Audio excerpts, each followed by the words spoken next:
ولا نعت موجود ولا وقت معدود ولا أجل ممدود فطر الخلائق بقدرته ونشر الرياح برحمته الصلاة والسلام على الرسول المسدد المصطفى الأمجد المحمود الأحمد سيدنا ومولانا ومولى الكونين جد الحسن والحسين عاني والقاسم محمد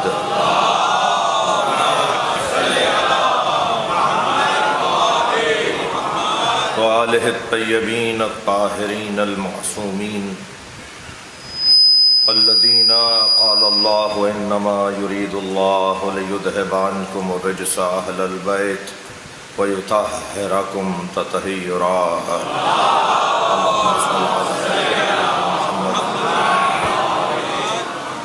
ولعنة الله على أعدائهم أجمعين من يوم عداوتهم إلى قيام يوم الدين أما بعد قال الحكيم في قرآن الكريم بسم الله الرحمن الرحيم وقفوهم إنهم مسؤولون صلوات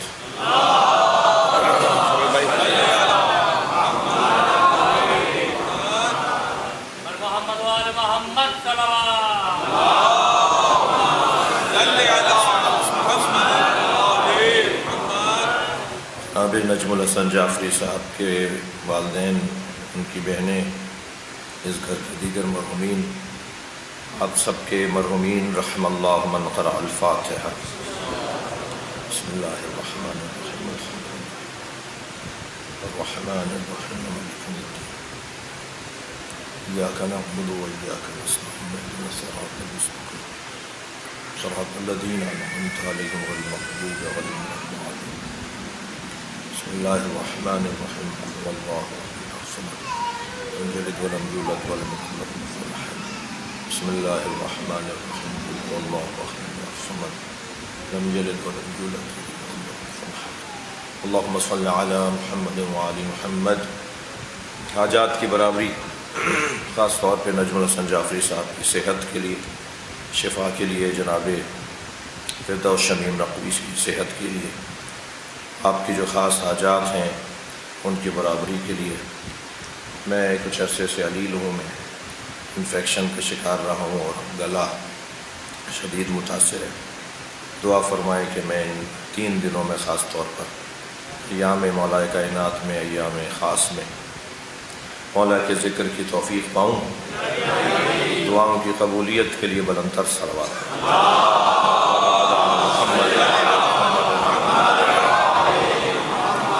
سورہ مبارکہ صافات ہے اور آیت کا نشان 24 ہے۔ اللہ اپنے اس کلام میں ارشاد فرما رہا ہے، منظر کچھ محشر کا ہے، ماحول کچھ قیامت کا ہے، بلکہ یوں کہوں کہ ماحول کچھ نتیجہ اور رزلٹ اور نتیجہ اور اعمال کے سامنے آنے کا ہے۔ جب انسان زندگی گزار کر اس دنیا سے رخصت ہو جائے اور پھر سب عالم برزخ میں منتظر رہیں کہ جب قیامت ہو تب قبروں سے اٹھائے جائیں، پھر جب قبروں سے اٹھائے جائیں گے اور محشر میں لائے جائیں گے، تو اس وقت لوگ بڑھ رہے ہوں گے اس جانب کے جہاں ان کا حساب و کتاب ہونا ہے۔ تو ایسے میں ایک آواز آئے گی عالم محشر قیامت کے میدان میں، ایک آواز آئے گی، وقفوہم، ان سب کو روک لو، انہم مسئولون، ان سے سوال کیا جائے گا۔ یہ آیت کریمہ بظاہر مختصر مگر ان آیات میں سے ایک آیت ہے کہ جسے ہمیں اپنے ہاں، میری اپنی اصطلاح میں اپنے ہاں فریم کروا کے لگوانے کی ضرورت ہے۔ اپنے آفسوں میں، اپنے اداروں میں، اپنے گھروں میں، اپنے ڈرائنگ روموں میں، اپنے آمد و رفت کی جگہوں پر ہمیں یہ فریم کروا کے لگوانے کی آیت ہے کہ قیامت میں سوال کیا جائے گا۔ اب آج کی اور آئندہ کی مجلسوں میں میں ان نوجوانوں کے سامنے یہی بیان کرنے کی کوشش کروں گا کہ وہ آخر چیز کیا ہے کہ جس کا سوال کیا جائے گا۔ وہ کون سی ایسی چیز ہے کہ جو پوچھ کر اس کا جواب لینے کے بعد ہی طے ہوگا کہ اسے جانا کہاں ہے۔ تو احادیث میں علماء علم اخلاق نے، علماء عرفانیات نے احادیث میں بہت ساری چیزوں کی فہرست بیان کی ہے کہ یہ چیزیں ہیں جن کے بارے میں قیامت میں پوچھا جائے گا۔ مثلاً آیا ہے کہ سوال ہوگا ان سنک، تمہاری عمر کے بارے میں پوچھا جائے گا کہ تم نے اپنی عمر کہاں گزاری ہے، کہاں رہے، کہاں وقت گزارا۔ بہت بڑا پیغام ہے، بہت اخلاقی پیغام ہے، عرفانی اعتبار سے، تربیتی اعتبار سے بہت بڑا پیغام ہے کہ کہاں بیٹھتے ہو، کہاں جاتے ہو، کہاں وقت گزارتے ہو، 24 گھنٹے میں کہاں رہتے ہو، تمہارے دوست کون ہیں، تمہارے حلقہ احباب کیا ہے، تم کہاں وقت اپنا گزارتے ہو، اس کا سوال ہونا ہے۔ ان شبابک، سوال ہوگا جوانی کے بارے میں، یعنی پوری عمر کے بارے میں ایک طرف سوال اور صرف جوانی کے بارے میں ایک طرف سوال، اس لیے کہ اللہ جوانوں کو بہت عزیز رکھتا ہے، اللہ جوانوں کو بہت دوست رکھتا ہے۔ جب کوئی نوجوان مصلی عبادت پہ کھڑا ہوتا ہے تو اللہ عرشی فرشتوں سے کہتا ہے کہ تمہیں زمین پہ کوئی نظر آ رہا ہے، تو عرشی فرشتے کہتے ہیں کہ ہمیں زمین پہ چمکتا ہوا ستارہ نظر آ رہا ہے۔ تو آواز آتی ہے کہ یہ ستارہ نہیں ہے بلکہ گناہوں کی صلاحیتوں کے باوجود میری اطاعت میں کھڑا ایک جوان ہے۔ صلوات پڑھ لیں ذرا محمد و آل محمد۔ لہذا جوانی کے بارے میں سوال ہونا ہے کہ کہاں جوانی گزاری۔ معمولاً ہمارے ہاں تصور کیا جاتا ہے یا ایک خیال ذہن میں ہے کہ جوانی یعنی دیوانی، جوانی یعنی جذباتیت، جوانی یعنی خون کی گرمی، جوانی یعنی جوش، جوانی بھئی جوانی ہے، جوان ہے، رہنے دو اسے، چھوڑو، اس کی کیا بات برا ماننا، کیا اس کی بات کو برا ماننا، یہ تو جوان ہے۔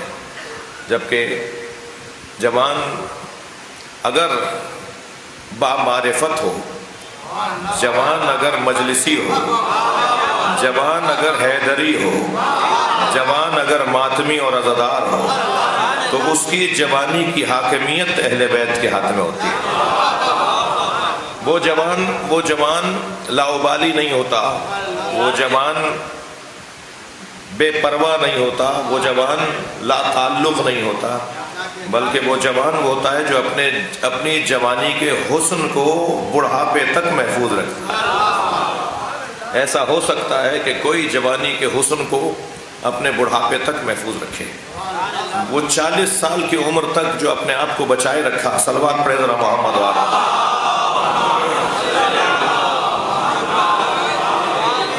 ماہ مبارک رمضان ہے، کچھ مجھ سے یہ باتیں بھی سن لیجیے۔ وہ جو جوانی میں اپنے آپ کو سنبھالے رکھا، وہ جو اپنے آپ کو محفوظ رکھا، وہ ممکن ہے اس کا حسن، وہ جو تحفظ شباب ہے، وہ جو جوانی کا تحفظ ہے، وہ پھر بڑھاپے تک اس کا ذائقہ رہے گا، اس کا حسن رہے گا۔ تو سوال ہوگا جوانوں کے بارے میں۔ ویسے بھی عزیزان گرامی، انسانی زندگی 3 ہی حصوں میں بہت زور لگا تو 3 ہی حصوں پر مشتمل ہے، یا بچپنا ہے، یا جوانی ہے، یا بڑھاپا ہے۔ بہت سے لوگوں کو جوانی نہیں ملتی اور بہت سے لوگوں کو جوانی ملتی ہے مگر بڑھاپا نہیں ملتا۔ بہت سے لوگ صرف جب بچپن سے ہی اپنی زندگی کا خاتمہ کر کے چلے جاتے ہیں۔ لیکن علامہ ذیشان حیدر جوادی، بر صغیر کا ایک بہت بڑا نام، مجھے ان کی مثال ایک یاد آ گئی۔ وہ فرماتے ہیں کہ انسانی زندگی کے یہ تینوں مرحلے، بچپنا، جوانی اور بڑھاپا، اسے ایک پہاڑ سے تشبیہ دیا جائے تو بہتر ہے۔ پہاڑ کا یہ دامن اور پہاڑ کا وہ دامن اور پہاڑ کی چوٹی ہے، پہاڑ کا یہ دامن بچپنا ہے، پہاڑ کا وہ دامن بڑھاپا ہے، اور پہاڑ کی چوٹی جوانی ہے۔ یعنی جب یہ بچپنے کو گزارتا ہوا جوانی کی طرف جاتا ہے تو انتہائی کمال پر پہنچتا ہے، انتہائی کمال پر پہنچتا ہے، اور جب انتہائی کمال پر پہنچتا ہے تو پھر اس کا زوال شروع ہوتا ہے اور یہ بڑھاپے کی طرف آتا ہے۔ تو جوانی در حقیقت بچپنے کو بھی دیکھ رہی ہوتی ہے اور بڑھاپے کے خطرات کو بھی وہ دیکھ رہی ہوتی ہے، اور انتہائی کمال پر یہ رہتا ہے۔ اب یہ ممکن ہے، توجہ چاہوں گا، یہ ممکن ہے کہ کوئی 80 سال کا ہو جائے، بلکہ میں اور لفظ بڑھا دیتا ہوں، کوئی 120 سال کا ہو جائے۔ حضرت ابراہیم 120 سال کے تھے جب انہوں نے بت توڑے تھے، اور قرآن نے انہیں جوان کہہ کر پکارا ہے۔ یعنی ممکن ہے کوئی 120 سال کا ہو جائے مگر اس کا حوصلہ وہی ہو جو جوانوں والا ہوتا ہے۔ صلوات پڑھ لیں ذرا محمد و آل محمد۔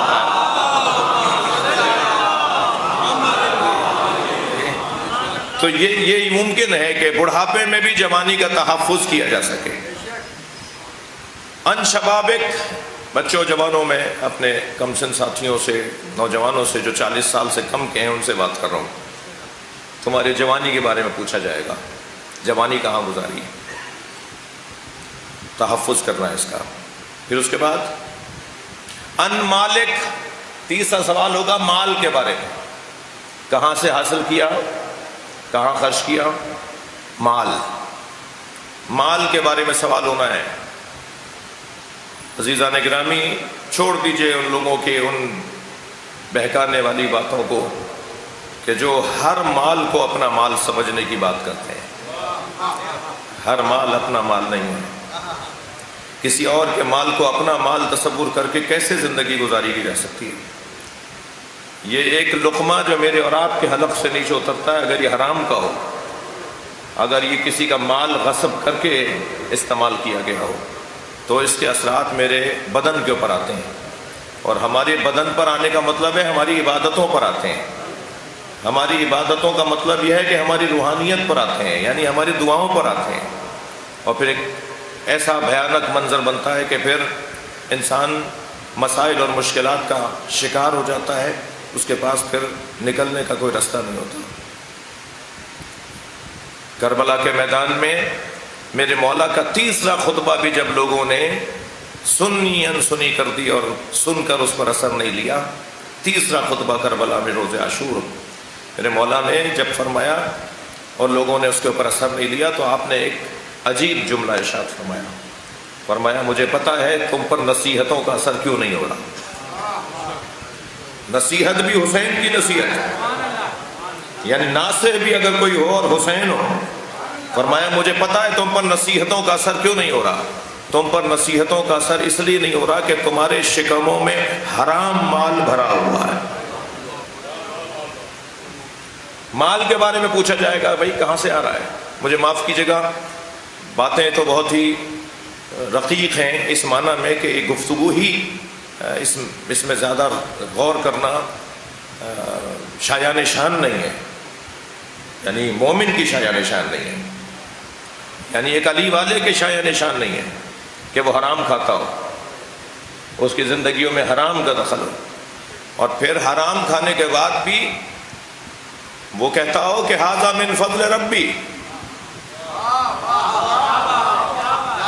یعنی ایک عجیب و غریب سے استعمال، اوپر کی کمائی۔ معاف کیجیے گا، مجھے آج بات مضمون میں آئی ہے تو اس لیے میں کر رہا ہوں۔ یہ کیا مطلب ہے اوپر کی کمائی؟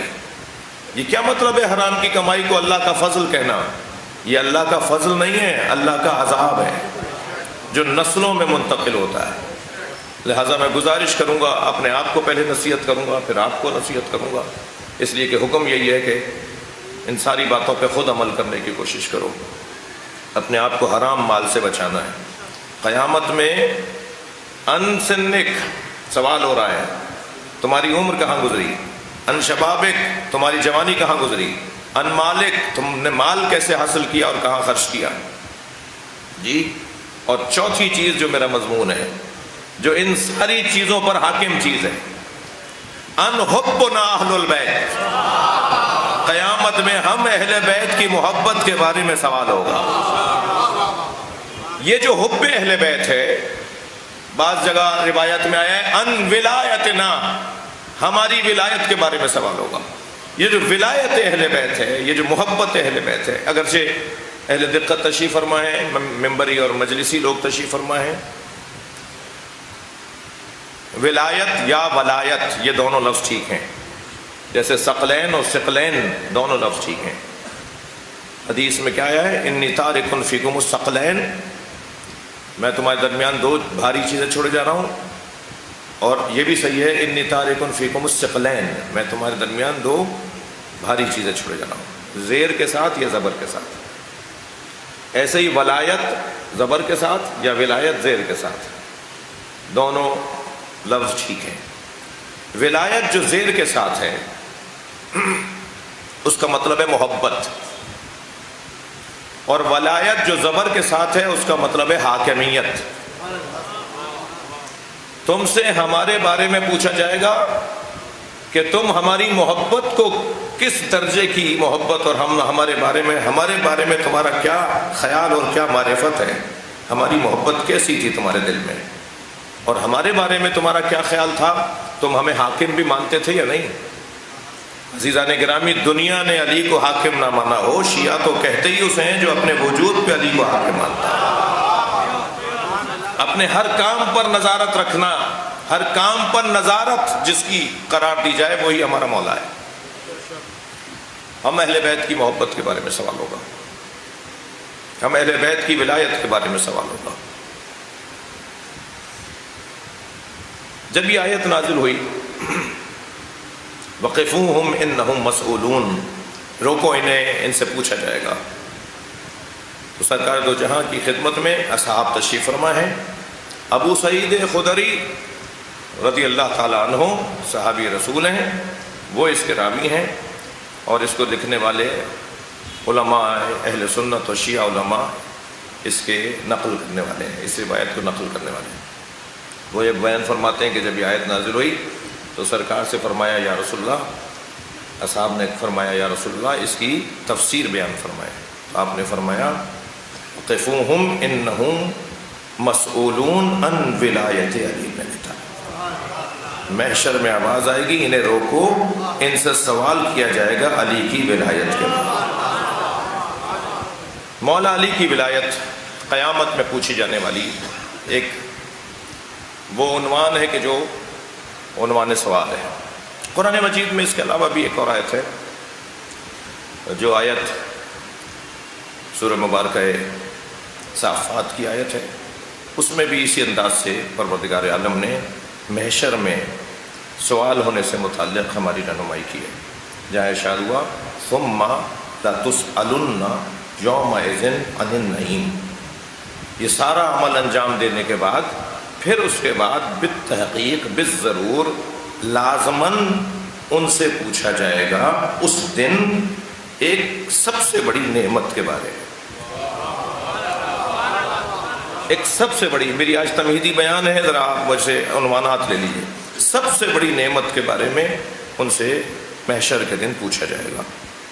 سب سے بڑی نعمت کیا ہے؟ یہ جو سانس ہم لے رہے ہیں، یہ ہوا، یہ پانی، یہ غذا، یہ ہماری آنکھوں، لا تحصوہا، قرآن کہتا ہے کہاں تک گنو گے؟ ان تعدوا نعمت اللہ، قرآن کہہ رہا ہے ان تعدوا نعمت اللہ، اگر تم نے اللہ کی نعمتوں کو گننا شروع کیا، لا تحصوہا، تو تم اللہ کی نعمتوں کو گن نہیں سکتے۔ ہماری زندگی کا ایک ایک لمحہ، ہماری زندگی کا ایک ایک آن اللہ کی نعمت ہے یا نہیں؟ یہ جو سانس اندر گیا ہے یہ بھی اللہ کی نعمت ہے یا نہیں؟ تو ہم کہاں گن سکتے ہیں اللہ کی نعمتوں کو؟ جس طرف دیکھیں وہاں اللہ کی نعمت نظر آ رہی ہے۔ یہ ساری نعمتیں جو لا تحصوہا ہیں، جن کی گنتی ہی ممکن نہیں ہے، جن کو شمار ہی نہیں کیا جا سکتا، ان ساری نعمتوں کے درمیان اگر قرآن مجید میں اللہ کسی ایک نعمت کو نعمت عظمیٰ کہہ رہا ہو، نعمتوں میں سب سے بڑی نعمت، صلوات پڑھ لیں محمد و آل محمد،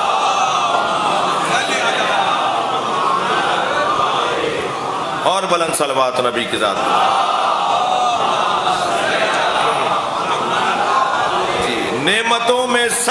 بڑی نعمت جسے اللہ شمار کرے وہ نعمت کون سی نعمت؟ آ گئے ایک مولا کے چاہنے والے جن کے گھر میں فاقے ہیں، انہوں نے پہلا جملہ مولا سے یہ کہہ دیا، مولا میں فقیر ہوں۔ حضرت نے فرمایا تم سے زیادہ تو غنی نہیں ہے۔ کہ مولا میرے یہاں تو کھانے کو نہیں ہے، میرے یہاں تو اپنے بچوں کو پالنے کا انتظام نہیں ہے۔ حضرت نے فرمایا ساری دنیا کی نعمتیں تمہارے قدموں میں رکھ دی جائیں اور تم سے یہ کہا جائے کہ یہ نعمتیں لے کر علی کی محبت سے ہاتھ اٹھاؤ، تو تم میری محبت سے ہاتھ اٹھاؤ گے؟ اس نے کہا نہیں مولا، ساری نعمتوں کو لات مار دوں گا، آپ کی محبت سے ہاتھ نہیں اٹھاؤں۔ حضرت نے فرمایا بتاؤ تم سے بڑا غنی کون ہے؟ سب سے بڑی نعمت تمہارے پاس، اب یہاں ممکن ہے کوئی بچہ جوان، خاص طور پہ آج کے جدید تعلیم سے وابستہ بچہ، وہ کہے مولانا کیسے آپ وسائل کا انکار کر رہے ہیں، کیسے آپ ذرائع کا انکار کر رہے ہیں، کھانے پینے کو نہیں ہوگا، اچھی زندگی نہیں گزرے گی، فقر اور ناداری حاکم ہو جائے گی، تو ہم کہاں مجلس میں آ کے بیٹھیں گے؟ ہم کہاں مولا علی کی محبت اور ان کی فضائل اور ان کے مناقب کو سننے کے لیے آئیں گے؟ ہم تو اپنے معاش کے حصول میں اپنے ذرائع اور وسائل کی تلاش میں لگے رہیں گے۔ آسودہ خاطری ہوگی، ذہن سکون میں ہوگا، تبھی تو ہم اہل بیت کے فضائل اور مصائب اور ان کی عظمت کو سننے کے لیے آئیں گے۔ عزیزان گرامی، یہی تو کلاس ہے جسے یہ مجلس بنانا چاہتی ہے۔ طے کیا جائے کہ اصلی اطمینان قلب کا ذریعہ کیا چیز ہے، طے کیا جائے کہ اطمینان قلب کا اصلی ذریعہ کیا چیز ہے، طے کیا جائے۔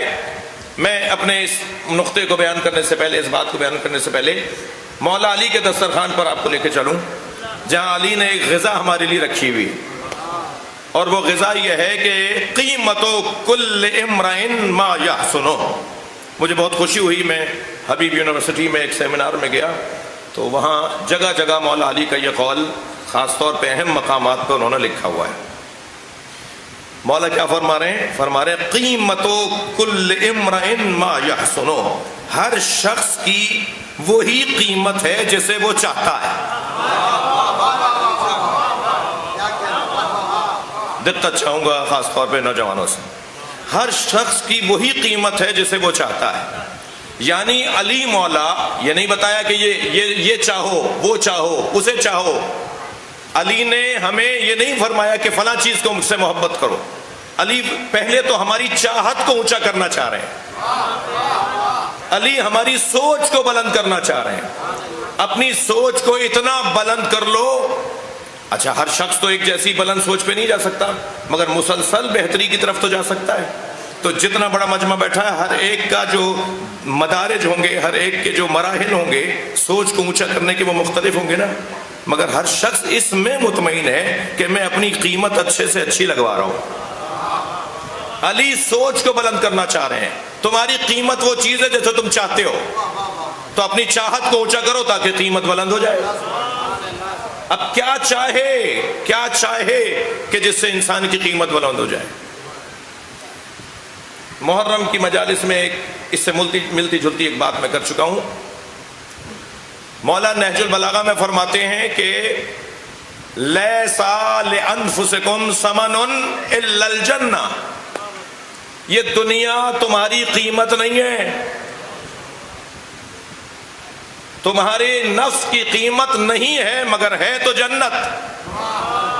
لا تبیعوها الا بها، سوائے جنت کے اپنا سودا مت کرنا۔ یہ علی مولا نے جو ہماری قیمت لگائی ہے نا، یہ علی مولا نے ہماری زیادہ سے زیادہ قیمت لگائی ہے یا کم سے کم؟ اس لیے کہ اگر کم سے کم کا تعین ہو جائے گا نا، تب نقصان سے بچیں گے۔ زیادہ سے زیادہ پر نقصان سے بچنے کا موضوع نہیں ہے، فائدے کا موضوع نہیں ہے۔ کم سے کم کی قیمت جو ہے وہ ضرر سے اور نقصان سے بچنے کا موضوع ہے۔ اس سے کم بیچوں گا تو بھائی نقصان ہے۔ آپ ٹھیلے پہ گئے ٹماٹر خریدنے کے لیے، اس نے کہا جی 100 روپے، مثلا مثال دے رہا ہوں، 100 روپے کلو دوں گا۔ آپ نے کہا جی 80 روپے دے دو. اس نے کہا نہیں میں نہیں دے سکتا, میں 95 تو میری خرید ہے, آپ مجھے 96 دے دیں, 1 روپیہ تو زیادہ نا, اس سے کم نہیں بیچ سکتا, 95 سے کم نہیں بیچ سکتا. یہ اس سے کم بیچے گا تو نقصان ہے, اس سے 1 روپیہ بھی زیادہ بیچے گا تو کچھ فائدہ ہے. اور مثلا 5 روپے زیادہ لے لے, 10 روپے زیادہ لے لے تو اور زیادہ سے زیادہ. اب توجہ چاہوں گا آپ سے عزیزان گرامی, جس علی نے ہماری کم سے کم قیمت بتائی ہے نا, وہ علی بن ابی طالب ہمیں بتا رہے ہیں کہ تمہاری زیادہ سے زیادہ قیمت بھی میں ہی بتاؤں گا. اور زیادہ سے زیادہ قیمت مولا کائنات نے ہماری جو بتائی ہے وہ یہ بتائی ہے کہ میری پیروی میں آ جاؤ, اس لیے کہ میں نے اپنی سب سے اچھی قیمت لگوائی ہے.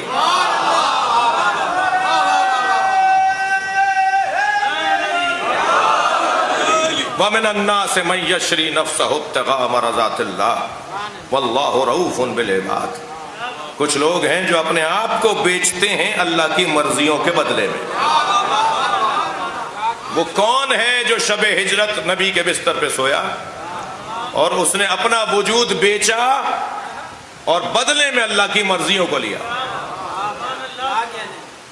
سب سے بڑی دولت کیا ہے؟ سب سے بڑی دولت کیا ہے؟ جو 15 لاکھ روپے سیلری لے رہا ہے, ممکن ہے اس کے پاس وہ دولت نہ ہو, اور ممکن ہے جو 100 روپے روزانہ ٹھیلے پہ سے بچا کے لا رہا ہے اس کے پاس وہ دولت ہو. وہ کون سی دولت ہے؟ کیا پیسہ؟ کیا نرم بستر؟ کیا آرام دہ سواریاں؟ یہ قیمت, یہ دولت, یہ سرمایہ ہے یا نہیں؟ جو ممکن ہے گدھا گاڑی پر جا رہا ہو مگر بڑے آرام سے بیٹھا, چین سے, سکون سے جا رہا ہو. اصل وہ آسودگی کیا ہے؟ اصل وہ چین کیا ہے؟ اصل وہ سکون کیا ہے؟ اصل وہ دولت کیا ہے؟ وہ ہے اطمینان قلب. یعنی کوئی 15 لاکھ 20 لاکھ کی سیلری پر بھی مطمئن نہ ہو اور کوئی 100 روپے پر چٹنی اور روٹی کھا کر مطمئن ہو. تو دولت کس کے پاس ہے بھائی؟ اگر دولت سکون کا نام ہے تو جس کے پاس زیادہ دولت تھی اسے سکون کیوں نہیں ہے؟ اور دولت سکون کا نام اگر ہے تو پھر ہر دولت مند کو سکون میں ہونا چاہیے. مگر ہمیں تو منظر ہی کچھ اور نظر آتا ہے. یہ ضروری نہیں ہے کہ جس کے پاس دولت زیادہ ہو وہ سکون میں ہو. ہاں یہ بھی ضروری نہیں ہے کہ جس کے پاس دولت زیادہ ہو وہ مضطرب ہو. ممکن ہے کہ دولت بھی ہو اور اطمینان بھی ہو. تو اصل چیز ہے اطمینان قلب. اطمینان قلب کہاں سے حاصل ہوتا ہے؟ اطمینان قلب حاصل کرنے کے 10 ذریعوں میں سے ایک روشن ترین ذریعہ یہ ہے کہ ان سے دوستی کر لی جائے جو صاحبان نفس مطمئنہ ہے. ان سے اپنا تعلق جوڑ لیا جائے جو صاحبان نفس مطمئنہ ہے, جو سر پر ضربت لگنے کے بعد کہتے ہوں کہ میں کامیاب ہو گیا.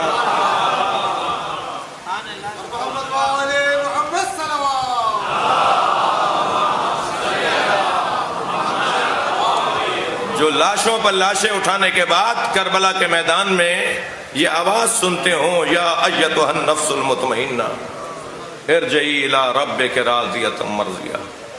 اے صاحب نفس مطمئنہ اپنے رب کی طرف پلٹا. وہ مطمئن. اطمینان ہمیں وہی دلوائے گا جو خود مطمئن ہوگا. یہ تو طے ہے, یہ تو طے ہے. اطمینان ہمیں وہ دلوائے گا جو خود مطمئن ہوگا. اور یہ میرا اور آپ کا یہاں کھچے آنا, اس دروازے پر عاجزی کے ساتھ بیٹھنا, جوتیاں اتار کر فرش پہ قدم رکھنا, باوضو ہو کر مجلس میں آنا, قربتاً اللہ مولا کے ذکر میں آ کے بیٹھنا, یہ در حقیقت ہماری اس فطرت کی پیاس ہے جسے بجھانے کے لیے ہم آئے. ہمارے اندر کی طلب ہے, ہماری فطرت کی طلب ہے, خواہش ہے, بھوک ہے, جسے مٹانے کے لیے ہم اس دروازے پر اس انداز سے آ کے بیٹھتے ہیں. یہ تو ہماری زندگیوں کی مجبوری ہے کہ ہم اس جگہ رہتے ہیں. تو ظاہر ہے ہم بار بار کربلا نہیں جا سکتے, نجف نہیں جا سکتے, مدینہ منورہ نہیں جا سکتے, جی مکۃ المکرمہ نہیں جا سکتے. تو یہاں اپنے وطن کے اندر ہم نے ان کی یادوں میں ان کی نشانیوں کو سجایا ہوا ہے اور ان کی نشانیوں کو دیکھنے کے لیے آ جاتے ہیں. یہ بظاہر علم اور پنجہ نہیں ہے, ہمیں یہ کربلا پہنچانے کا ذریعہ ہے. یہ ذریعہ نہیں ہے, یہ ہمیں مولا علی علیہ السلام کی یاد میں مبتلا کرنے اور وابستہ کرنے کا ذریعہ ہے. تو ہم اتنی دیر کے لیے عزا خانے میں آتے اس لیے ہیں کہ ہم کم سے کم اس دن تو سلام کرنے اپنے مولا کو چلے جائیں. تو قیامت میں سب سے بڑی نعمت کے بارے میں سوال ہوگا، اور سب سے بڑی نعمت ہے ولایت علی، محبت علی، مولا علی کا پیار، مولا علی سے محبت. ایک حدیث آپ کو ہدیہ کرنے کا ارادہ تھا. اس حدیث کو بھی روایت کر رہے ہیں جناب ابو سعید خدری. کہتے ہیں اذا کان یوم القیامہ، توجہ چاہوں گا، اقام اللہ جبرائیل و محمد صلی اللہ علیہ وآلہ علی صراط. جب قیامت کا دن آئے گا تو اللہ جبریل امی اور نبی مکرم کو صراط پر کھڑا کرے گا. فلا یجوزہ احد، تاکہ کوئی صراط سے گزرنے نہ پائے، الا من کان معہ براءۃ من علی بن ابی طالب، مگر یہ کہ اس کے ہاتھ میں علی کے ہاتھ کی تحریر ہو کہ یہ تو گزر سکتا ہے. یہ سنی شیعہ نے لکھا ہے. بھائی میں مجلس اعزا پڑھ رہا ہوں، یا کوئی سنی شیعہ کی بات کرنے نہیں آیا ہوں. یہاں بات وہ ہوگی جو اہل سنت کے ہاں بھی موجود ہو اور شیعوں کے ہاں بھی موجود. سنی شیعہ علماء نے اس حدیث کو لکھا ہے کہ قیامت میں محشر کے دن صراط پر جبریل بھی کھڑے ہوں گے اور نبی بھی کھڑے ہوں گے، اور ہر آنے والے سے کہیں گے تمہارے پاس علی کے ہاتھ کی تحریر ہے. جس کے ہاتھ میں علی کے ہاتھ کی تحریر ہوگی وہ صراط سے گزر پائے گا.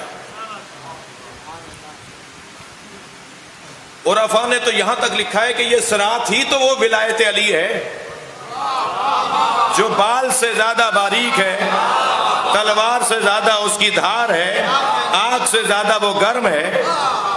یہی تو ولایت علی ہے. جب آگ سے زیادہ گرم ولایت علی ہو، تلوار کی دھار سے زیادہ تیز برندہ ولایت علی ہو، جی جب بال سے زیادہ باریک ولایت علی ہو، تو پھر یہ سننے کے بعد تعجب کس بات کا کہ اللہ علی کے چاہنے والوں کو بغیر حساب کے جنت میں بھیجے گا. انہوں نے تو حساب دے دیا نا دنیا میں. جنہوں نے اس محبت کے بدلے میں جنازے اٹھا لیے ہوں، جنہوں نے اس محبت کے بدلے میں محرومیاں کاٹ لی ہوں، جنہوں نے اس محبت کے بدلے میں اپنا روزگار تباہ کروا لیا ہو مگر علی کو نہ چھوڑا ہو، تو اب ان کا کون سا حساب رہ گیا ہے جو محشر میں ہونا ہے. اس زاویے سے دیکھا جائے ان حدیثوں کو، حتیٰ یہاں تک ہے کہ 70 مولا علی کے وہ چاہنے والے ہوں گے کہ جنہیں بغیر حساب کے جنت میں بھیجا جائے گا. تو جب ہم یہ حدیث سناتے ہیں نا تو بعض لوگوں کے ذہن میں آتا ہے مولانا بے عملی کی طرف لوگوں کو راغب کر رہے ہیں کہ بس علی کے شیعہ ہو جاؤ اور تمہیں کوئی عمل کرنے کی ضرورت نہیں ہے اور بغیر حساب کے جنت میں جاؤ گے. نہیں بھائی، اس حدیث کو جب سنیں کہ 70 علی کے شیعہ تو وہ ہوں گے جو بغیر حساب کے جنت میں بھیجے جائیں گے، اس حدیث کو اس حدیث کے ساتھ ملا کے سنا جائے جس حدیث کے اندر مولا علی کی ولایت کو آزمائش اور عظیم آزمائش شمار کیا گیا ہے، ایک مشکل ترین امتحان شمار کیا گیا. جی ایک اور حدیث آپ کو ہدیہ کر رہا ہوں. فرمایا رسول اللہ نے من یکن اللہ ورسولہ مولایا، من یکن اللہ ورسولہ مولایا فإن ھذا علی مولا. جس کا مولا اللہ اور اللہ کا رسول ہے اس کا مولا علی ہے. جی ذرا دیکھیے گا حدیث. اللہم وال من والا، یا اللہ، اب نبی کا فرمان، نبی کی دعا، یا اللہ جو علی سے محبت کرے تو اس سے محبت کر، وعاد من عادا، جو علی سے دشمنی کرے تو اس سے دشمنی کر. اللہم من احبہ من الناس فکن لہ حبیبا، یا اللہ جو میرے علی سے محبت کرے تو اس کا حبیب بن جا، جو میرے علی سے محبت کرے تو اس کا حبیب بن جا.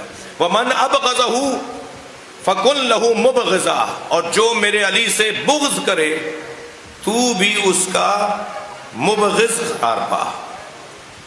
وَنَصَرَهُ مَن نَصَرَهُ وَأَعِن مَن أَعَانَهُ، جو علی کی مدد کرے تو اسی کی تو مدد کر، اور جو علی سے دشمنی کرے تو اس سے دشمنی کر۔ کسوٹی کیا ہے، پیمانہ کیا ہے؟ اللہ اور اللہ کے چاہنے والے اس وقت تک اللہ اور اللہ کی چاہت کا ثبوت فراہم نہیں کر سکتے جب تک کہ علی سے محبت کا ثبوت فراہم نہ کرے۔ یعنی ترتیب یہ رکھی ہے کہ اللہ، اللہ کے رسول اور مولا علی۔ قرآن مجید میں کوئی ایک آیت تو دکھائیے کہ جہاں اللہ اور اللہ کے رسول کے ساتھ اللہ نے تیسرے وجود کا ذکر نہ کیا ہو، کبھی ولایت کے عنوان سے، کبھی نور کے عنوان سے، کبھی اولی الامر کے عنوان سے، کبھی مومنین کے عنوان سے، کبھی سابقون کے عنوان سے، کبھی صادقون کے عنوان سے۔ جی قرآن مجید میں کوئی ایک آیت دکھائیے جہاں اللہ اور اللہ کے رسول کی بات اللہ نے کی ہو اور اس کے بعد تیسرے وجود کا ذکر نہ کیا ہو، مگر اس تیسرے وجود کے لیے اس نے گنجائش بہت بڑی رکھی۔ جی گنجائش بہت رکھی۔ یہ کمال ہے علی بن ابی طالب کا کہ علی کے میدان میں اوروں کو آنے کی اجازت دی گئی مگر رہے اکیلے ہی علی۔ علی کے لیے موقع بہت مشکل بنایا گیا کہ اس میدان میں اور لوگ بھی آ سکتے ہیں علی تمہارے ساتھ مقابلہ کرنے کے لیے، مگر وہ اور بات ہے کہ آیا وہی، رہا وہی جسے علی کہتے ہیں۔ مثال کے طور پر صلوات پڑھیں ذرا محمد وآلہ محمد۔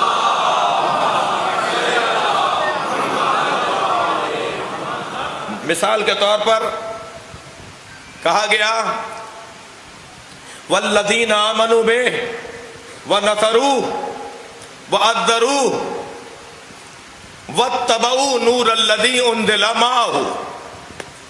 مومن وہ ہے جو نبی پر ایمان لائے، نبی کی تعظیم کرے، نبی کی مدد کرے اور اس نور کی اتباع کرے جو نبی کے ساتھ نازل ہوا ہے۔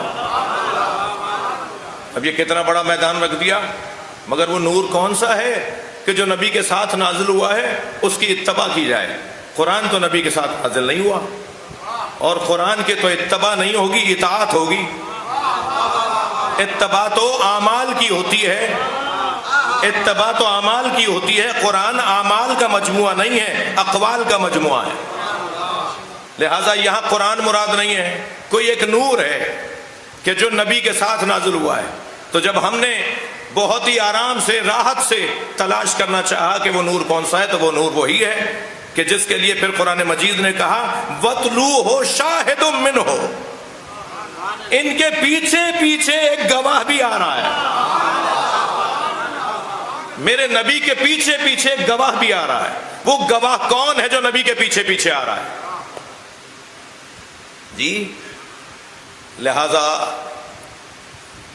جب پہلی مرتبہ وحی نازل ہوئی سرکار پر، اور پھر بعد میں جب وحی نازل ہوتی رہی، تو ایک کیفیت مولا علی پر طاری ہوتی تھی۔ وحی ہو رہی ہے نبی پہ نازل، نبی پر وحی نازل ہوتے ہوئے مولا علی پر ایک کیفیت، اور وہ کیفیت کیا؟ جب پہلی مرتبہ ایسا ہوا تو فرمایا سمعت رنتن حین نزل الوحی، مولا علی کا فرمان، میں نے نبی پر وحی نازل ہوتے ہوئے چیخنے کی اور رونے کی آواز سنی۔ قلت یا رسول اللہ، میں نے کہا یا رسول اللہ ما ھذہ الرنہ، یہ چیخنے چلانے کی بلبلانے کی آواز کیسی ہے، کون ہے یہ؟ سرکار نے فرمایا ھذا الشیطان، یہ شیطان ہے، جب مجھ پر وحی نازل ہوتی ہے تو شیطان روتا ہے۔ یہ کہہ کر نبی نے مولا علی کی طرف مسکراتے ہوئے دیکھا اور فرمایا یا علی انت تسمع ما اسمع وترى ما ارى، جو میں سنتا ہوں وہ تم سنتے ہو، جو میں دیکھتا ہوں وہ تم دیکھتے ہو، الا لا نبی بعدی، فرق یہ ہے کہ میرے بعد کوئی نبی آنے والا نہیں۔ صلوات پڑھ لیں محمد وآل محمد۔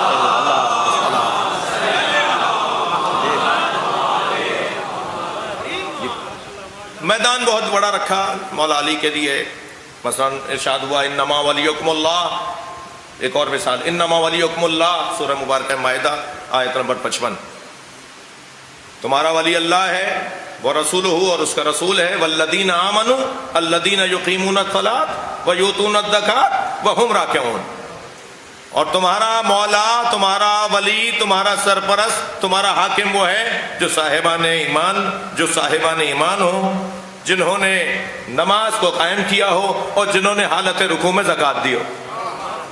میدان تو بہت بڑا رکھا، بڑا وسیع رکھا، لیکن اس میدان میں نظر علی اکیلے علی آئے۔ وہ آئے، مباہلہ تو بہت ہی مشہور ہے، کتنا بڑا میدان رکھا تھا وہاں جی۔ وَمَنْ حَاجَّكَ فِيهِ مِنْ بَعْدِ مَا جَاءَكَ مِنَ الْعِلْمِ فَقُلْ تَعَالُوا نَدْعُوا أَبْنَاءَنَا وَأَبْنَاءَكُمْ وَالنِّسَاءَنَا وَنِسَاءَكُمْ وَأَنفُسَنَا وَأَنفُسَكُمْ، ہم اپنے جیسے لاتے ہیں، تم اپنے جیسے لاؤ۔ تو اپنے جیسوں میں کتنا بڑا میدان ہے، مگر اپنے جیسوں میں، نبی جیسوں میں، توجہ ہے بات کی، نبی جیسوں میں اگر کوئی گیا ہے تو اکیلا علی گیا ہے۔ اب یہ ایک طویل فہرست ہے جسے کوشش کیے جائے کہ آگے کی مجالس میں بھی بیان ہو کہ ولایت مولا علی، کیوں ولایت مولا علی کا اتنا اہتمام کیا جائے، اتنا سجایا جائے، کیوں اسے اتنے اہتمام کے ساتھ یاد رکھا جائے۔ ایک تو یہ کہ ہمارے بڑوں کا ہم پر احسان کہ انہوں نے ہمیں اس دروازے سے جوڑ دیا ہے۔ یہ جو بچے مجلس میں آئے ہوئے ہیں، اگرچہ بعض اوقات ان کے سن و سال کے تقاضے کے مطابق ان کی وہاں بیٹھنا، ان کی جو ان کے کام ہوتے ہیں وہ یہ تقاضا کر رہے ہوتے ہیں کہ انہیں نہیں لانا چاہیے تھا، یہ تنگ کر رہے ہیں، یہ الجھ رہے ہیں، دوسروں کو بھی تنگ کر رہے ہیں، لیکن نہیں، انہیں لانا چاہیے، اس لیے کہ ہمیں بھی کوئی لے کر آیا تھا، اور یہ امانتیں ہیں جو آگے کی نسلوں کے حوالے کرنی ہیں۔ آباء و اجداد نے، ہمارے اجداد نے ہمارے بڑوں کو، اور ہمارے بڑوں نے ہمیں، اور ہم اپنے بعد والوں کے حوالے یہ امانتیں کریں گے، مگر یہ ذہن میں رہے کہ امانتوں کو ویسا ہی رکھا جاتا ہے جیسے ہوتی ہیں، امانتوں میں رد و بدل نہیں ہوتا، حتیٰ شرعی طور پہ تو وہ نوٹ بدلنا بھی، وہ سکہ بدلنا بھی، وہ برتن بدلنا بھی جائز نہیں ہوتا، جو آپ کو ہمیں دیا گیا ہوتا ہے کہ اسے سنبھال کر رکھیں، ویسے ہی رکھنا ہے، جیسا تھا ویسے ہی رکھنا ہے، اس میں ہمیں تبدیلی کرنے کا حق نہیں ہے۔ بعض فقہا، بعض عرفا، بعض علماء تو اتنے اس حوالے سے سنجیدہ ہیں، اتنے دقیق ہیں، وہ کہتے ہیں نہیں، نوٹ بھی وہی رہے، ہم ہاتھ ہی نہیں لگا سکتے تھے۔ بھائی ضائع ہو رہا ہے کہ یہ تمہارا کام نہیں ہے، یہ تمہاری ذمہ داری نہیں ہے، ضائع ہو رہا ہے، تمہاری ذمہ داری اسے سنبھالنا ہے۔ بعض میں ضروری نہیں ہے کہ میں ہر بات سے مجھے سمجھ میں آتی ہو، یا میں اس مشرب کا ہوں جس مشرب کی یہ بات ہے، لیکن یہاں تک بھی دقتیں ہیں، تو ہمیں امانتوں کو محفوظ رکھنا ہے اور آگے بڑھانا ہے۔ میں وقت تنگ ہو گیا، مصائب کے بیان بھی ہے، گلا بھی میرا خستہ ہے، میں نے آپ سے اجازت چاہیے کہ مجھے میرے سہارا دیتے رہیے، تو کل بات آگے ہو کہ کیوں ذکر علی پر اتنی تاکید ہے نبی مکرم کی۔ نبی نہیں چاہتے کہ کوئی مجلس، کوئی ملاقات، کوئی بیٹھک بغیر علی کے ذکر کے ہو، نبی پسند ہی نہیں کرتے، نبی کو پسند ہی نہیں ہے امتیوں سے کہ کوئی محفل تمہاری ہو جائے، کوئی ملاقات تمہاری ہو جائے اور اس میں علی کی بات نہ ہو، یہ نبی کو پسند ہی نہیں ہے۔ ایک قول نہیں ہے، نبی کا قول بھی ہے، نبی کا عمل بھی ہے۔ کوئی دن نبی کا نہیں گزرتا تھا جب تک کہ علی کو دیکھنا ہے، بغیر علی سے بات کیے مولا نبی کا دن نہیں گزرتا تھا، اور خاص طور پہ اگر مولا کائنات تشریف لے آتے، جب آتے تو جو اور افراد وہاں تشریف فرما ہوتے تھے، خاص طور پہ گھر کی بات کر رہا ہوں، تو ازواج رسول، بنات رسول، گھر کی بیویاں، بیٹیاں، وہ سب نبی سے دور ہونا شروع ہو جاتی تھیں، ہٹنا اور اٹھنا شروع ہو جاتی تھیں، کیا علی آ گئے ہیں، اب علی کے علاوہ کسی اور سے نبی بات نہیں کریں گے۔ اور حتیٰ دن میں اگر چوتھی مرتبہ بھی مولا علی مل رہے ہوتے تھے تو نبی کے ملنے کا انداز ایسا لگتا تھا کہ جیسے بہت دن بعد علی سے ملاقات ہوئی، گلے لگانا، پیار کرنا اور میرے مولا سے محبت کا اظہار کرنا۔ تو یہ سب کچھ کیوں ہے؟ اس کو اگر مجھے اجازت دیں تو ہم کل اس گفتگو کو آگے بڑھائیں۔ کچھ احباب مجلس کے وقت سے تھوڑا تاخیر سے بھی تشریف فرما ہوا ہے، اس لیے بہتر ہے کہ کل کیوں محبت علی کو اتنی تاکید کے ساتھ نبی نے چاہا ہے، فضائل علی کو کیوں بیان کرنے کا اتنا حکم ہے۔ ایک لفظ کہہ دیتا ہوں، اس کی تشریح کل ہو۔ اللہ اور اللہ کا رسول چاہتا یہ ہے کہ ہم عاشق علی بنیں، علی مولا سے عشق کریں۔ اب عشق کے کیا تقاضے ہیں وہ کوشش ہو کے بعد میں بیان کیا جائے۔ عشق کا تقاضا یہی ہے کہ اپنے معشوق کے علاوہ کسی اور کو نہ دیکھا جائے، معشوق کے علاوہ کوئی اور نظر نہ آئے، معشوق ہی معشوق نظر آئے۔ وہ اگر بظاہر نجف میں بھی ہو تو وہ یہاں نظر آئے، اس لیے کہ معشوق تو وہی ہے، ہر جگہ نظر آ رہا ہو، وہی وہ نظر آ رہا ہو۔ یہ کیفیت چاہتے ہیں اللہ اور اللہ کے رسول مولا علی کے ساتھ۔ اس کے کچھ مراحل ہیں، عشق نہیں ہو پائے گا۔ شدت محبت جسے عشق کہا جاتا ہے، اشد حبا للہ، ان الذین آمنوا اشد حبا للہ۔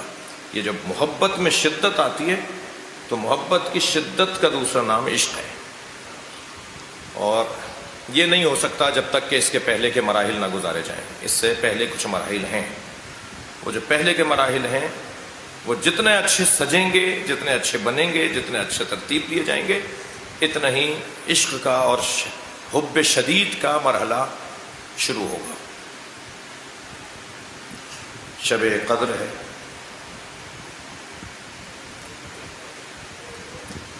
صبح 19 میں رمضان، صبح 19 میں رمضان، 19واں روزہ رکھنے کی تیاری ہو رہی ہے۔ عجیب اس گھرانے کی تقدیر اللہ نے لکھی ہے۔ ان کے فضائل بھی زیادہ ہیں، ان کے مصائب بھی زیادہ ہیں، بلکہ یوں کہوں کہ مصائب بے قدر فضائل ہیں۔ اگر فضائل مولا علی کے لیے، فضائل مولا علی کے لیے یہ آیا ہے کہ لعن الاشجار اقلام، اگر سارے درختوں کو قلم بنا دیا جائے، والبحار مداد، یہ نبی کا فرمان، اور سمندروں کو روشنائی بنا دیا جائے، والجن حساب، اور جنوں کو گنتی کرنے پہ بٹھا دیا جائے، والانس کتاب، اور انسانوں کو لکھنے کے لیے بٹھا دیا جائے، تو ما احصو فضائل علی بن ابی طالب، تو علی کے فضائل کو نہ جن گنتی میں لا سکتے ہیں، نہ انسان لکھ سکتے ہیں۔ قلم ختم ہو جائیں گے، روشنائی ختم ہو جائے گی، مگر علی کے فضائل ختم نہیں ہوں گے۔ وہ جس کے اتنے فضائل ہیں، فضائل جتنے کثیر ہیں اتنے ہی کثیر اور شدید مصائب بھی ہیں۔ کبھی غور فرمائیں کہ اس گھرانے کو اللہ نے فضائل اور مصائب کے ساتھ رکھا ہے، بلکہ میں یوں کہہ دوں کہ ان کے مصائب ہی ان کے فضائل ہیں، اور ان کے فضائل ہی ان کے مصائب ہیں۔ فضائل کی کثرت نے انہیں مصیبتوں کا سامنا کروایا ہے۔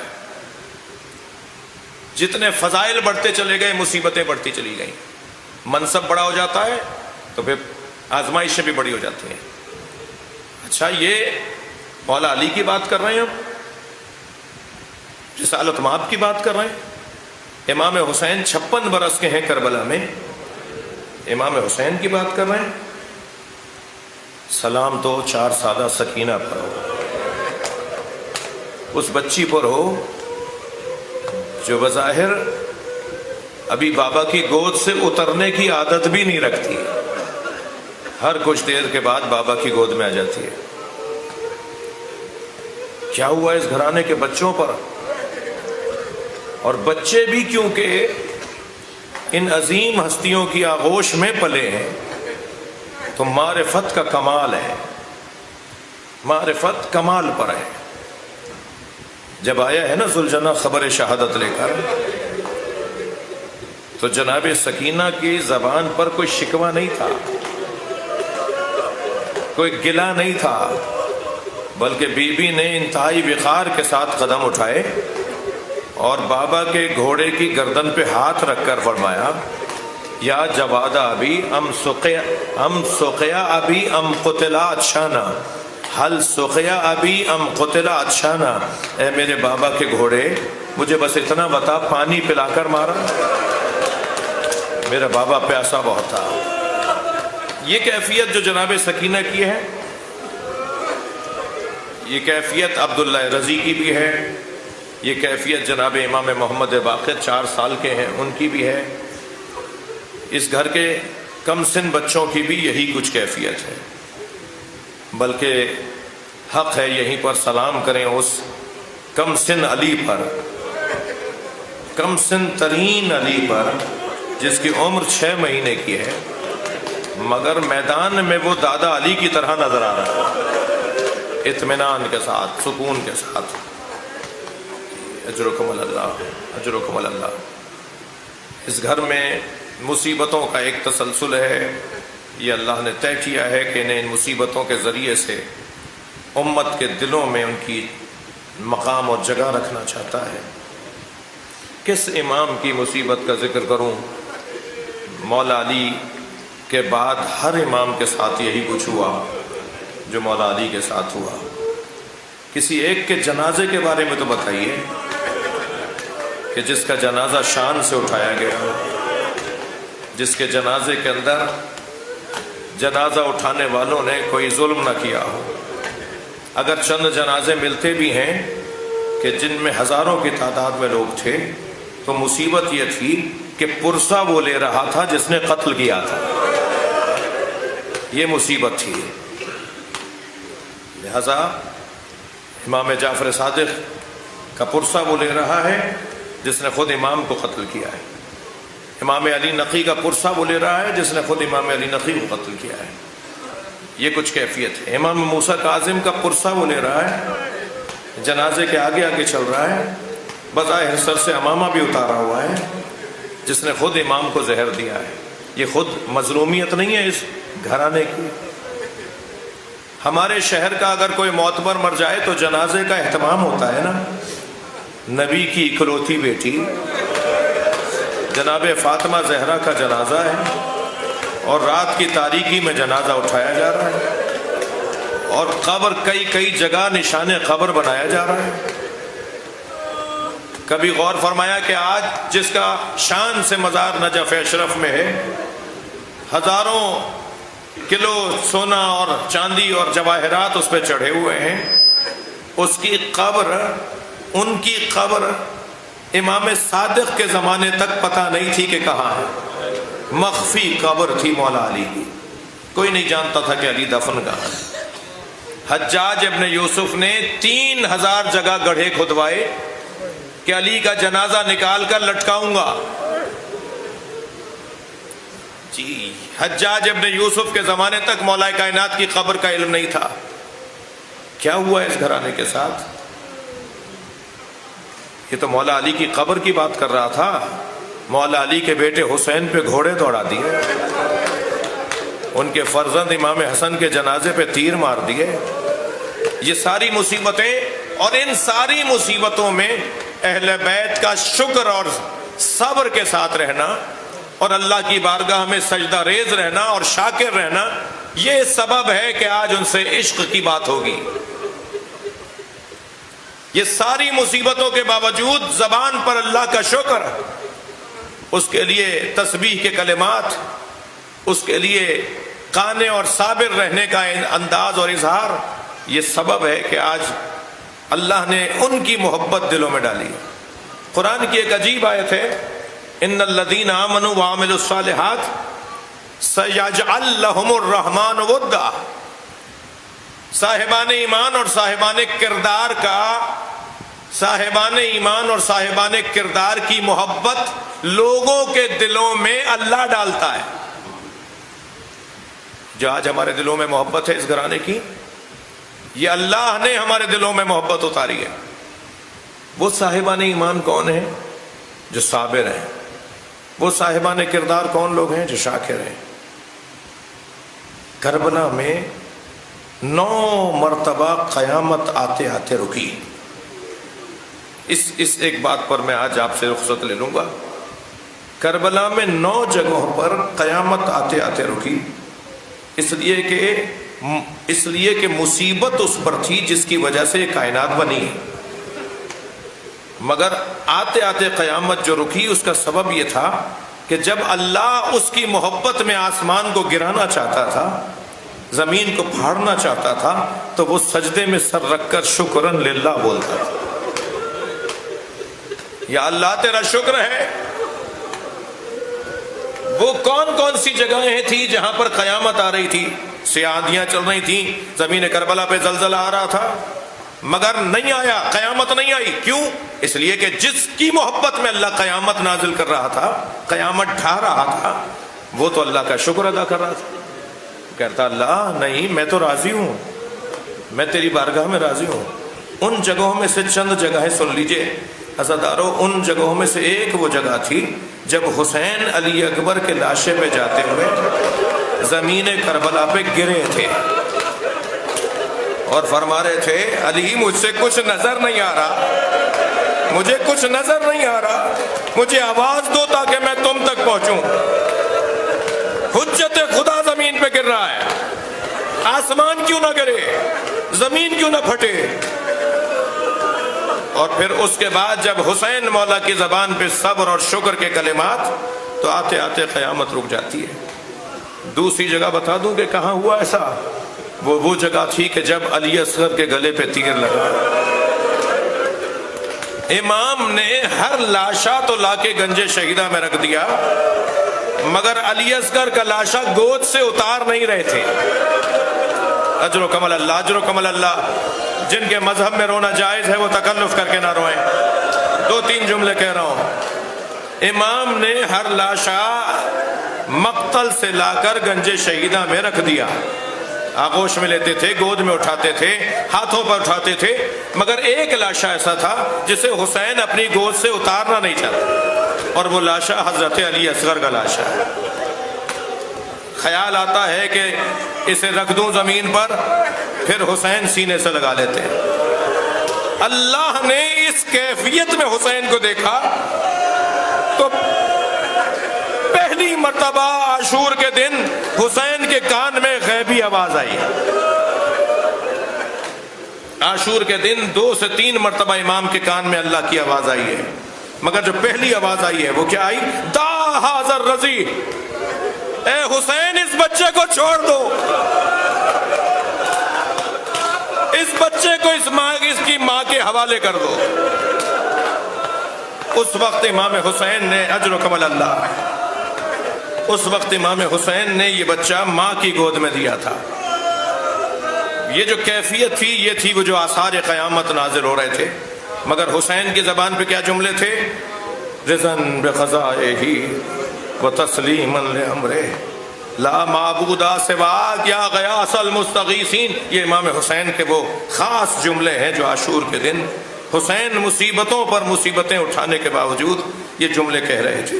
بس آخری منزل اور سن لیجئے مجھ سے کہ جب کربلا میں قیامت آ رہی تھی، اور وہ منزل وہ تھی جب حسین کے گلے پہ خنجر چل رہا تھا۔ ادھر امام حسین کے گلے پہ خنجر چل رہا ہے، ادھر سیاہ آندھیاں چل رہی ہیں، ادھر کیفیت، اجر و کمل اللہ، بس آخری جملے، ادھر کیفیت یہ ہے کہ امام کی زبان سے شکر کے کلمات جاری ہیں۔ الحمدللہ رضن بقضائہ انا للہ و انا الیہ راجعون، لا الہ الا اللہ، الحمدللہ وفی سبیل اللہ وعلی ملت رسول اللہ۔ یہ وہ جملے ہیں جو امام حسین نے، خنجر چل رہا تھا اور حسین کے گلے سے آواز تسبیح آ رہی تھی، آواز قدرت ہے، اے میرے پیارے حسین میری آغوش میں آ جا، الا لعنت اللہ علی القوم الظالمین۔